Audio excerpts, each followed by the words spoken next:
Fellas, Donald Trump has altered US foreign aid. What does that mean? Tablets that helps people who live with HIV will not be provided anymore. And that's going to be very dangerous for a lot of people in Africa.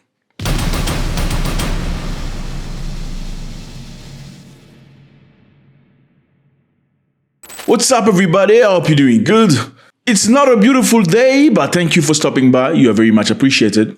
Let me remove my glasses. I know they look good, but this is a very sensitive subject. I think you want to see you want to see my eyes. I want to see yours. I can't see yours, but yeah. So yes, Donald Trump has done it again. He has stopped funding U.S. foreign aid, temporarily altered it for 3 months. This means African people will not receive the aid and the assistance they get from America. Okay. And this is very interesting. I think it's a great opportunity for people to understand where we are. You know, this is a show of power. I want to remind you that, hey, don't spit on the hand that feeds you.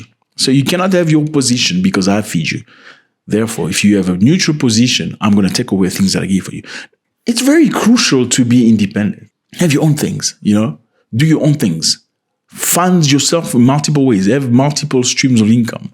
So you don't depend on one person. Because if you depend on one source, it becomes very dangerous. So what is U.S. foreign aid? U.S. foreign aid is a financial assistance the United States provides to other countries for various purposes. I'm going to give you a quick breakdown.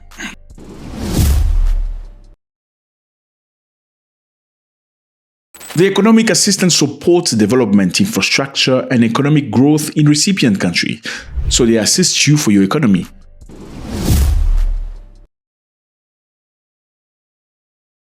Humanitarian aid provides disaster relief, food assistance, and aid for refugees and displaced people. So when people are in mayhem, they leave their country because they're refugees, US provides some funds for those people.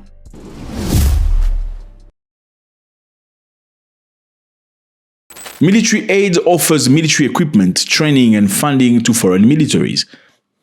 So I'm not going to go into the depth of this. This goes beyond all of that. There's many aids, there's financial aids, there is pharmaceutical aid, there's health aid, there is construction aid, and many other things. So the United States of America has a program that's called foreign aid for countries that are supposedly poor. So they can give you things when you need those things. However, there is terms and conditions to that. The terms and conditions are very simple. You must support everything we support. If you don't support what we support, then we're going to cut you off. Okay. Very similar to AGOA. Remember AGOA, which is a technique that's clearly gifted to Africans.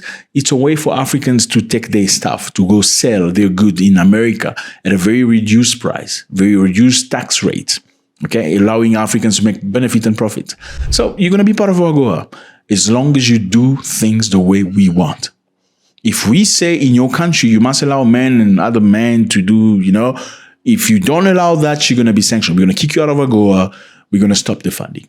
Now, Donald Trump, 72 hours after getting into power, he stopped the foreign aid for 3 months. Now, what are the dangers to this? The dangers to this are very simple. Okay, foreign aid allows many countries to receive tablets and medication for people living with that disease that you know. That very difficult disease. Yes, that doesn't have a cure. So yes, American foreign aid provide ARVs for many African countries. That's about 20 million people living with that. Yeah, you got it right. Therefore, for the next 3 months, the United States of America will not provide you with the tablets you need to stay alive. That's a show of power. I'm just here, you know, my name is Donald Trump. I just want to remind you who the boss is so you can get your stuff right. Get your stuff together. Remember who feeds you. Remember who makes sure that you are alive. So hours after taking office, he ordered 90 days pause in foreign aid to review if it's aligned with foreign policies priority. So they're going to review every country to see if they align with foreign policy of America. Let me just remind you here, just a while back, when people went to the United Nations and they wanted to vote against Russia in its war against Ukraine, many African countries did not react to that. Okay, they pulled away. They refused to blame Russia on what Russia was doing. Were they right? Well, probably they were right. I mean, why would you blame Russia? Because Russia has never really colonized Africa. I'm just saying, when Europeans came to Africa to colonize, France took countries, Britain took countries, Portuguese and Spanish. Russians could have done that, but they didn't. In the contrary, Russia sent weapons to African nations, to the South Africans, to fight apartheid, to Angolans, to Mozambicans. They facilitated the freedom of Africans. Therefore, many African countries refused to lean toward America. And America was hurt in its ego. They were not very happy because that was a rude awakening for them. Like, hey, people can stop actually liking you without necessarily voicing it. Because countries of Africa and many other countries that sort of supported Russia, they didn't say it blatantly, but very calmly showed you that we're not voting against Russia here. So Trump is back with power. If they're not going to do things the way we want, cut off the aid. Cut off everything that we give. Why would you give these people things if that's the mentality? Now, the White House are halting supply to life-saving drugs to poor countries as part of Donald Trump's freeze to foreign assistance include HIV drugs, keeping 20 million people alive, and supplies for newborn. The shutdown means drugs already in warehouses will likely not be delivered. So even the drugs that are in warehouses ready to be given are not going to be delivered. And he is changing the personnel of USAID. He's changing everybody that's been there for long. He's put them on the hold, like you go home, you're on a vacation, but you're being paid. Don't work. That's what's happening right now.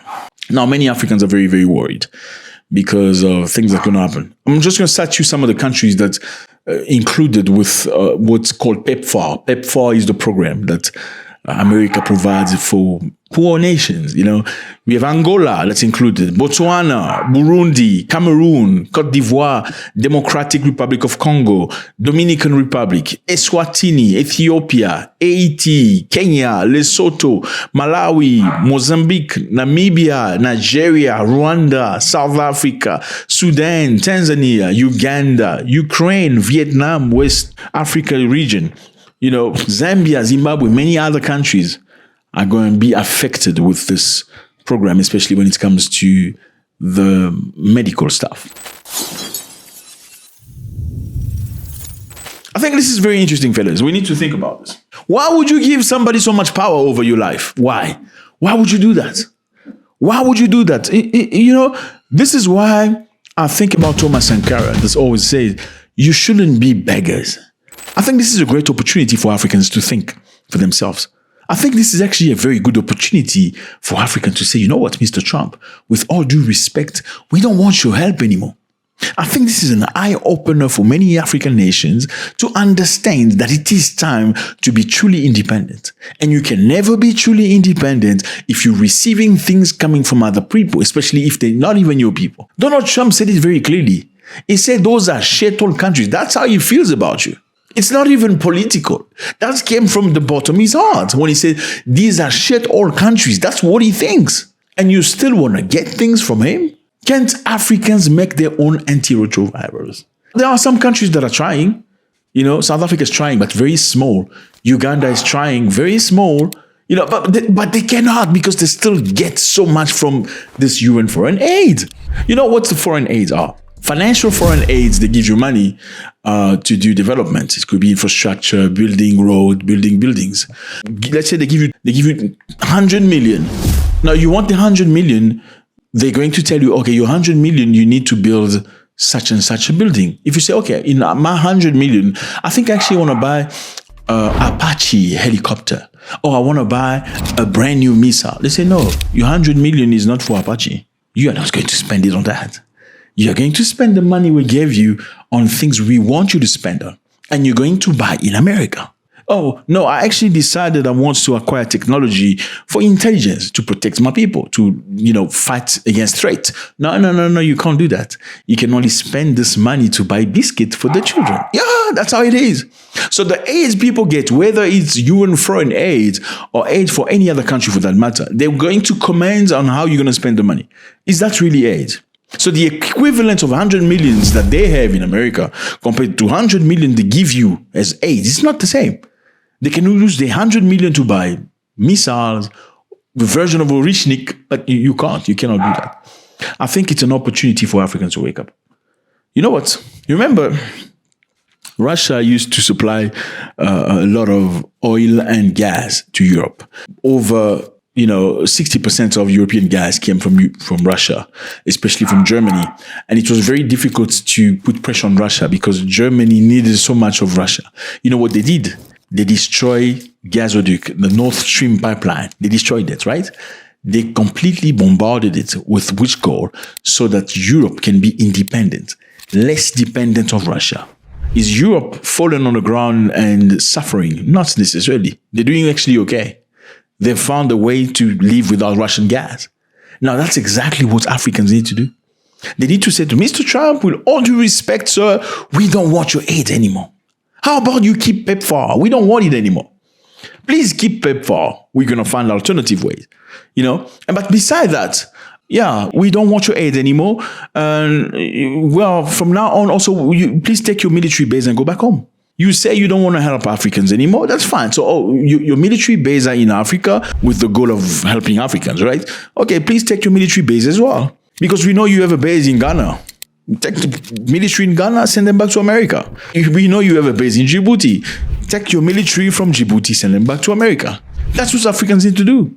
Remove everything that they put in, send it back to America. You want to keep your stuff? Okay, thank you very much. We respect that because we do not align with your policy. We don't say yes, sir, every time. We don't vote for you every time you say something. We don't support you when you want us to, talk negative about Russia. Then, you know what? That's fine. Keep your stuff. Also, by the way, take your military base, go back. Number two, we can fix our own price to our minerals. How about that? You don't come and tell us how much our minerals cost. We fix our own price.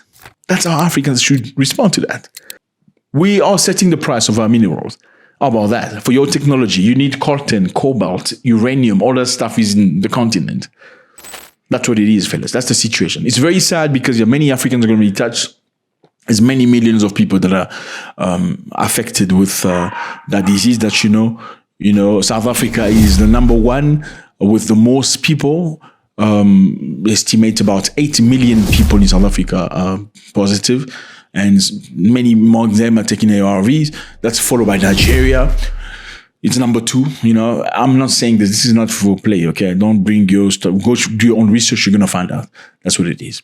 That's the situation.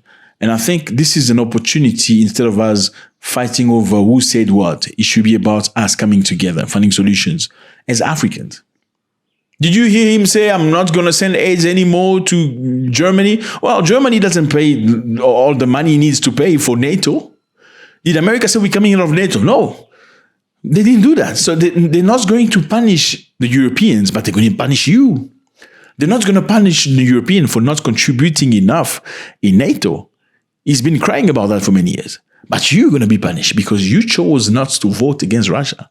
Because you chose not to support blindly all policies that come out of their mouth. Let me know how you feel about this, fellas. It's always a great pleasure. How can Africa become independent? What's your solution? I want your solution in this situation. Should Africa continue to accept US foreign aid? Or this is a tool of manipulation so I can pull my strings? I will give you the money. I will give you the cake. You eat the cake. If you behave the way I don't want, I take the cake back. When are you going to be free? God bless you.